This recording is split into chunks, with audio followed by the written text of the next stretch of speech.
So I am Sister Magnolia Billona, 25 years in the congregation. Last April 24, my 25th anniversary.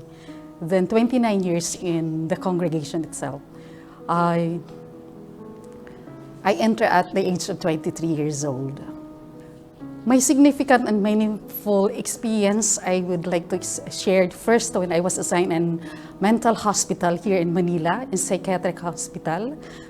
This is a criminal patient. At the same time, they are mentally challenged patient. I was assigned there, and with that experience, I work with them. I had a lot of experience being hurt by the patient, but it was not really hurted me too much. And with that experience working with them, listening to them, allowing them to encourage to fight against their sickness, especially being isolated and rejected by the family. Then I always encourage them being a hospitaler, whom this is really the charism of the congregation. The charism is always remind me that I need to work with this kind of people, allowing them to feel that even though they are rejected by the people, we will be the one to encourage them that they are men, they are created by God and His likeness and image like us. And they need really to love, to feel love, being accepted. And this is the way how we give them, especially my experience working with them as a sister, and I did as a social work in my profession. Working with them, I really see the presence of God with them, and I'm always praying that while working with them, they will see also the presence of Christ in my way of living, taking care of them. But the most significant in my experience is when this patient shouted me and told me, "Go away from me," because I did not believe God. Because if God loved us, my family will not rejected us and brought us here in the hospital. Patiently, I still listen, stay with them, allowing them to give food in the mouth itself, really. Then after 3 weeks of experience, this man approached me and he said that, "Bakit," in Tagalog, "bakit sinisilbihan mo kami na hindi naman kayo kaano-ano namin?" And I always said to this person that, "You're like us. God created you as like us." And I'm sure that this is also the source of my desire to continue my vocation. Because of that experience, I really get the importance of my vocation. I left everything, I left boyfriend, work, because I feel the importance of giving my life to this kind of people.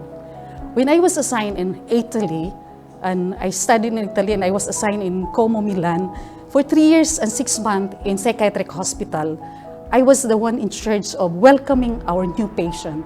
From the admission to the psychiatric ward, I am the one who will really encounter and welcome this patient. I always bring this presence of smile, welcoming attitude, because this is the charism of the hospitaler, to feel them being belong, to feel them that this is home, to feel them that they are secure. And I always really encourage myself to do these things in the action, not in words, because this is always a way how to feel them that they are really, they came in this place because they want really to feel this way, being accepted. And that experience is always my source of inspiration to respond to my hospitaler vocation. Because with them, I have that different feeling of joy, giving myself to them, taking care of them. And I always admire with these people. Hindi ko maintindihan kung bakit yung mga taong sinasabi nila na iba talaga ang Pinoy mag-serve ng mga taong ito. But because of that experience, I always thank the Lord for the gift of my faith, for the gift of my hospitaler vocation, for the gift of my vocation itself as a religious. Because with this kind of experience, I really told to myself that this is the way why God called me. In this experience, when I came back here in the Philippines, I was assigned in Reformation. I'm still assigned in Reformation. And I want always to promise to give myself to the service of helping the young ones in order to become a good religious in the future. Because my life itself is a gift. And what learning I learned with my own experience with the patients, with our people whom I encountered, collaborators or any religious, I will always share to them the beauty of being called by God, the joy of serving people whom we knew that they are rejected in this world. Because from us, we are always the hope and courage of the people to face life, even if it's a difficult one.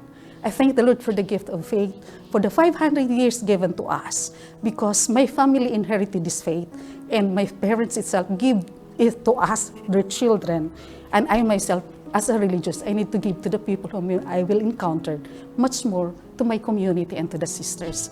I thank the Lord for the gift of my hospitaller vocation, and for giving me always the graces and blessing in order to continue my mission here on earth.